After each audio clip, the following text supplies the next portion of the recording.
Hello दोस्तों, स्वागत है आप लोग हमारे चैनल कार्टून फ्रिक्स में। दोस्तों, हम लोगों ने जस्टिस लीग और जस्टिस लीग दोनों ही मूवी में स्टीफन वुल्फ को मदर बॉक्स के पीछे भागते हुए देखा है। अब उस बेकार जस्टिस लीग मूवी की बात छोड़ो, जैक स्नाइडर की ओरिजिनल जस्टिस लीग मूवी में हमें इन्हीं मदर बॉक्सेस की इंपॉर्टेंस को काफी अच्छे से दर्शाया गया है, जहाँ अपने मास्टर का दिल दोबारा जीतने के लिए स्टीफन वुल्फ उन सारे मदर बॉक्सेस को ढूंढ के उनको सिंक्रोनाइज करके अर्थ को कॉन्क्यूर करना चाहता था फॉर डार्क साइड। मगर आखिर ये मदर बॉक्स नामक डिब्बे इतने इंपॉर्टेंट क्यों है? आखिर क्यों इनको इतना पावरफुल माना जाता है? आखिर क्या है ये? क्या है इसके पावर्स और एबिलिटीज जो सभी इसके पीछे पड़े हुए रहते हैं? एक्चुअली मूवीज में और एनिमेटेड सीरीज में हमें मदर बॉक्स की जो एबिलिटीज कैपेबिलिटीज दिखाई गई है वो बस मुट्ठी भरी है, और एक्चुअल में मदर बॉक्सेस और भी ज्यादा क्षमताएं रखते हैं। इतना कि एक मदर बॉक्स को मार्वल की इन्फिनिटी स्टोन से भी ज्यादा पावरफुल माना जाता है। अब इसका एक रीजन ये है क्योंकि इन्फिनिटी स्टोन्स के मामले में सारे इन्फिनिटी स्टोन्स को ढूंढ के एकत्रित करके फिर उनको गॉन्टलेट में डालना पड़ता है, फिर जाके अपने मर्जी का काम आप कर पाओगे। मगर मदर बॉक्सेस के मामले में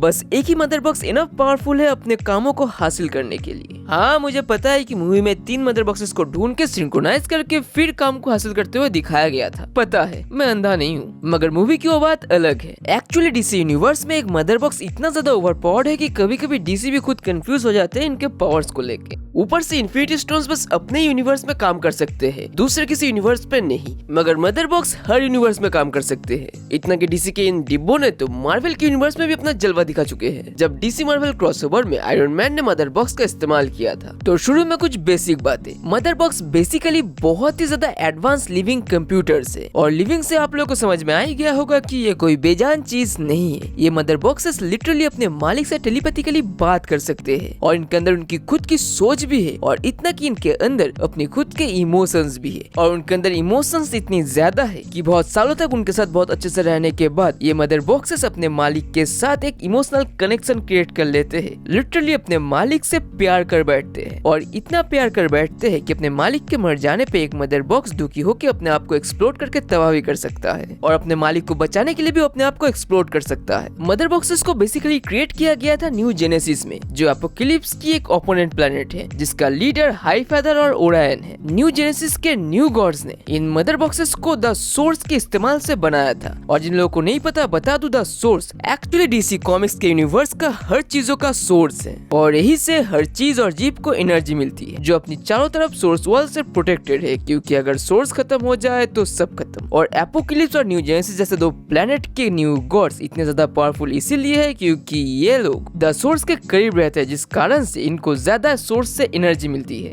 और सारे मदर बॉक्सेस को इसी सोर्स से एनर्जी मिलती है। तो एक अंदाजा लगा ही लो कि इनकी लेवल कितनी होगी। और अगर इनके आकार की बात करें तो कभी कभी इनको स्क्वायर बॉक्स के शेप में दिखाया जाता है, जैसे आपने मूवी में और एनिमेटेड सीरीज में कुछ देखा होगा। मगर कभी कभी इनको एक सर्किट के फॉर्म में, और कभी कभी तो एक स्मार्टफोन के साइज का भी दिखाया गया है। और इन मदर बॉक्सेस को सिर्फ न्यू जेनेसिस के न्यू गॉड्स ही क्रिएट कर सकते हैं, जिसको पहली बार क्रिएट किया था न्यू जेनेसिस के हीमोन ने, जिनको बनाने के लिए डार्क मल्टीवर्स के एलिमेंट एक्स को यानी 10th मेटल को यूज किया गया था। मगर एपोकलिप्स के evil new gods like dark side इनको नहीं क्रिएट कर सकते, और क्योंकि खुद बना नहीं सकते इसलिए छीनना या हासिल करना जरूरी पड़ जाता है। मगर यूनिवर्स में सिर्फ 3 मदर बॉक्सेस नहीं है, बल्कि यूनिवर्स में कई सारे मदर बॉक्सेस है, जो यूनिवर्स के कई सारे कोने में मौजूद है या बिखरे हुए हैं, जिनके बारे में बहुत ही कम लोगों को ही डिटेल में पता है। इतना कि न्यू जेनेसिस के खुद के लोगों को ही अपने खुद के आविष्कार के बारे में ज्यादा कुछ डिटेल पता नहीं है, बल्कि वो लोग खुद ही अपने इस आविष्कार के अंदर के सीक्रेट्स को कई सालों तक एक्सप्लोर कर रहे हैं। और इसका एक रीजन ये है कि मदर बॉक्स की टेक्नोलॉजी ऐसी है कि वो अपने आप को समय के साथ साथ बहुत ही तेजी से अपग्रेड करता रहता है।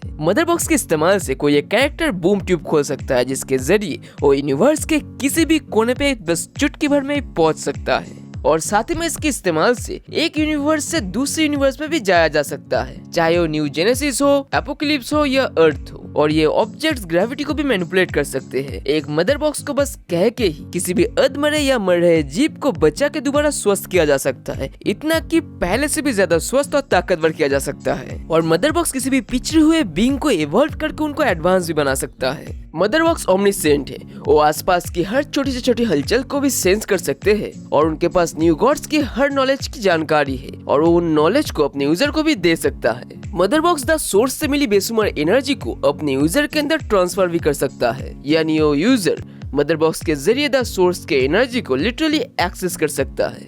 और साथ ही में मदर बॉक्स अपने यूजर के हेल्थ और इमोशंस को भी मैनिपुलेट कर सकता है और किसी भी नॉन सेंटिएंट मशीन के ऊपर हावी होकर उनको कंट्रोल भी कर सकता है। मदर बॉक्स के यूजर्स मदर बॉक्स के जरिए उस डायमेंशन को मैनिपुलेट कर सकते हैं जिस डायमेंशन में वो भी मौजूद है। मदर बॉक्स एक ऐसा ओवर पावर्ड ऑब्जेक्ट है जो किसी भी मैटर या किसी भी एनर्जी को भी ट्रांसम्यूट कर सकता है। और एक बार तो डार्क साइड के मौत के बाद डार्क साइड की बेटी ने डार्क साइड का पुनर्जन्म करवाया था और तब उसने अपने पिता को दोबारा पहले की तरह बहुत ज्यादा पावरफुल बनाने के लिए मदर बॉक्स के जरिए ही ओल्ड गॉड्स की ताकतें खींच के डार्क साइड के अंदर डाल दी थी, जिसके बाद डार्क साइड दोबारा बहुत ज्यादा पावरफुल हो गया था। और इतना कि एक मदर बॉक्स मुर्दों को भी जिंदा कर सकता है, जैसे जस्टिस लीग में सुपरमैन को जिंदा किया गया था और यंग जस्टिस एनिमेटेड सीरीज में भी हमने ऐसा कुछ देखा है। मतलब एक मदर बॉक्स के इस्तेमाल से उसका मालिक लिटरली कुछ भी कर सकता है, कुछ भी। सिर्फ बस एक मदर बॉक्स की पावर्स और एबिलिटीज उसके मालिक के ऊपर डिपेंड करती है कि वो इसके इस्तेमाल से क्या करना चाहता है। वो सृष्टि को क्रिएट करेगा या तबाह करेगा, और क्या वो खुद इस चीज को करने के लिए कैपेबल और पावरफुल है या नहीं।